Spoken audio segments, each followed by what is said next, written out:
How's it going? I'm Jared Gillis. Today, we're looking at the details of upgrading to lithium. Oftentimes, a lot of the things that we hear repeated about upgrading to lithium isn't always 100% accurate. So we have some tests to get to the real world use case, because with this being 150 bucks that I just picked up, it's a 100 amp hour battery. Something like this used to cost us right around $1,000. So with that price change, as lead acid batteries are dying off, people that thought they would never switch to lithium might actually be considering it now. So let's get into the nitty gritty. Do you need to replace everything to switch to lithium, or is it just a drop-in replacement? So let's not waste any time. Let's get right into it. So to start off, I set up a couple of batteries to be able to do a side-by-side test, because the 4 or 5 things we really want to consider when doing a battery upgrade is, number 1, the converter. Number 2, our battery monitor. Is it even going to work anymore? Number 3 is alternator charging. Are we going to fry that alternator? Number 4 is going to be our solar charge controller, and number 5 is going to be outside temperature. So let's first tackle the converter and charging up the battery, because we all know that lithium does charge a little bit different than lead acid. So I was really surprised the other day when I was charging these up. One had a lead acid converter and the other one had a lithium converter charger. And it really only took about 10 minutes in between them to get a full charge on both of them, which is pretty much nothing considering there are 280 amp hour batteries. I even did a capacity test and it did pull over 280 amp hours. So what's the truth here? Because I've often heard it repeated that it can take days to bring your lithium battery up with a lead acid battery charger up to full charge. Why did it do it in just about the same amount of time? Do I need to swap out my converter for a lithium converter? So let's dive into that. Because I do recommend having a lithium charger for your batteries, but you might already have one.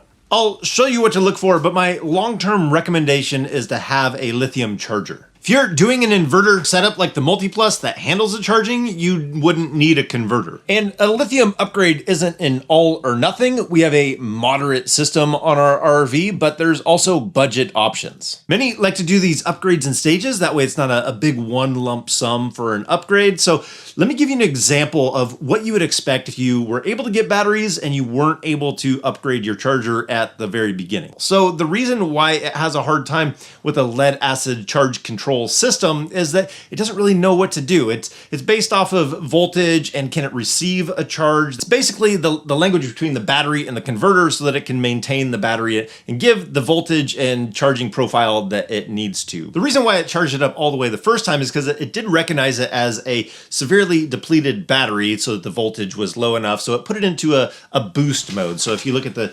charging for this unit, we can see that it goes up to 14.4 for boost, which is great. That's what this battery wants, to be able to charge up and balance those cells inside. The problem is when it goes into normal mode, we're going to be at 13.6, but then after that goes into either storage or float, which is going to put it around 13.3 or 13.2. So let me show you what's going to happen to your battery when it goes into that mode. So this power supply is going to represent our converter, and it's going to be plugged into the battery. This is supplying 13.3, like it's in the storage mode. And you can see the voltage on there is actually at 13.69 when we connect the battery, because the battery's resting voltage is higher than what that converter is going to be supplying to it. So when we pull a load off of this, like turning on lights and a fan, it's going to be taking that energy from the battery rather than our converter. So even though you might be connected to shore power, you're actually going to be using what's inside of your battery, bringing that down below the 100%. So you might be plugged into power thinking that you're getting ready to go boondocking at 100%, and you find out that your battery's been depleted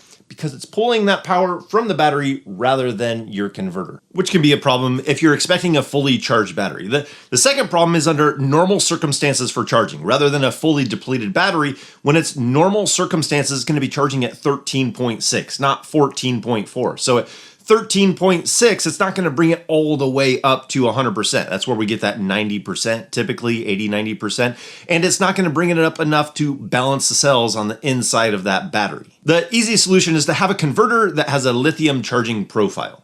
This one's the Progressive Dynamics. I picked it up from eTrailer. We'll get into product recommendations, but eTrailer is the sponsor of this video. They have a huge selection of stuff exactly like this. A lot of stuff for RVers with great customer service. So everything that we're talking about in this video is going to be links down in the description and to eTrailer. They're a great resource for RVers being able to answer questions with a ton of great products for RVers. But I like this converter because with this little key on the side, you can press the button and change the battery type. So if you had lead acid now and switched to lithium, it's as simple as pressing a button on the side of this converter that I ordered from eTrailer. So definitely check them out. But the next thing we're going to check out is connecting up a lithium battery to an alternator.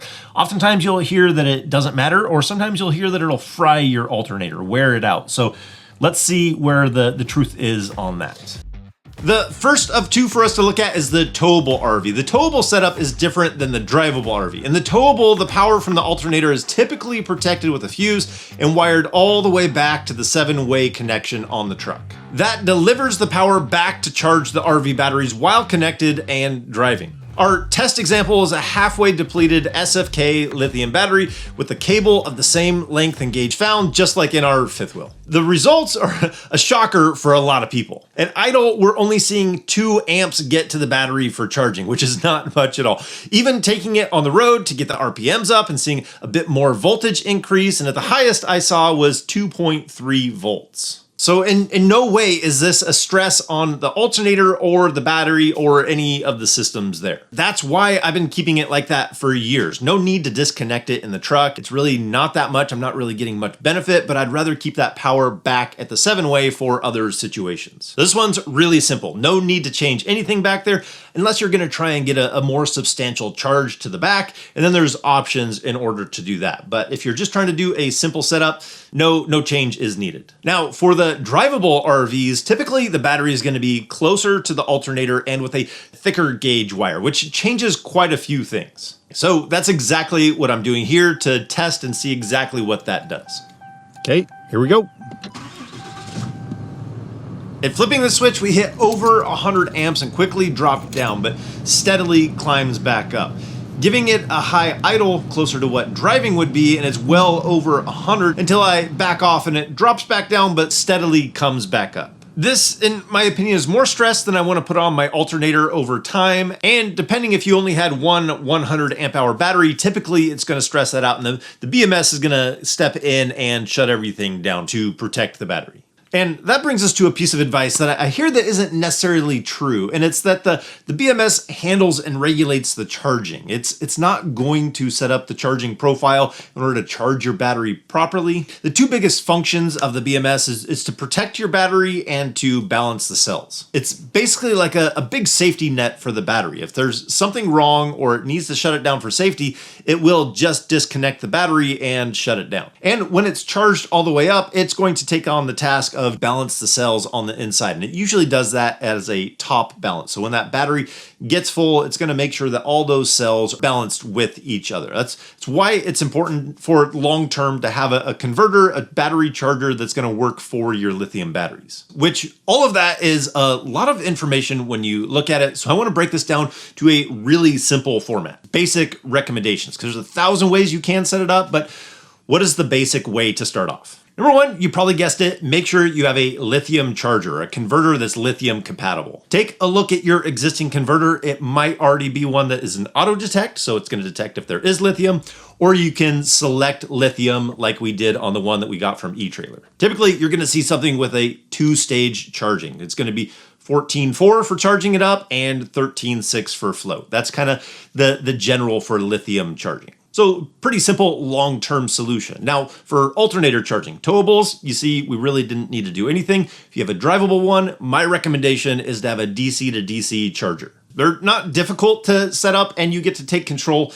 of how that battery is going to charge. Number 3 is your battery monitor in your RV. If you have a voltage-based battery monitor, because the voltages are different with lithium, it's not going to do all that much for you. So there's usually 3 options that people go with. They either do without, they get an upgraded battery that has Bluetooth built into it, so you can just open up the app and see what the status of that battery is, what percentage it is at. Or number 3, you put in a shunt-based monitor, which is going to be the most expensive, but is an option.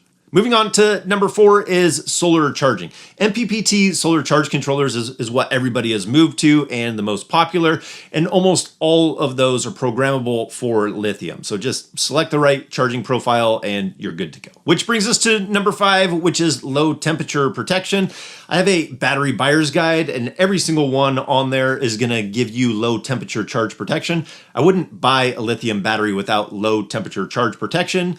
Even though, I'm gonna put a little asterisk on there, we put ours in our front bay, which is not heated or cooled, and we've never had the low temp charge protection kick in while we're using the RV. And a lot of people have heard that lithium batteries don't do well in cold climates, which isn't really the whole story. It's basically you're gonna have low temp charge protection. You can still use them in very low temperatures, you just don't wanna charge it up when it's below freezing. But if you get one with low temp charge protection, it's gonna take care of that for you. So you don't even have to think about it. If it's just too cold, it won't charge. When it warms up, it can charge. But those are really the big 5 considerations when you're looking at upgrading to lithium and how things have progressed forward. We used to not have the option of having Bluetooth inside of batteries. We didn't have converters that came where you can select different battery types already in our RV. So those are things that you can look for. So upgrading to lithium might be easier than it ever was and more affordable. That battery that I got for 150 bucks, I think right now is 160, depending on the sales that are going on, but definitely more affordable and more achievable than it used to be in the past. So I hope some of this information helps you out. If you're looking at upgrading to lithium,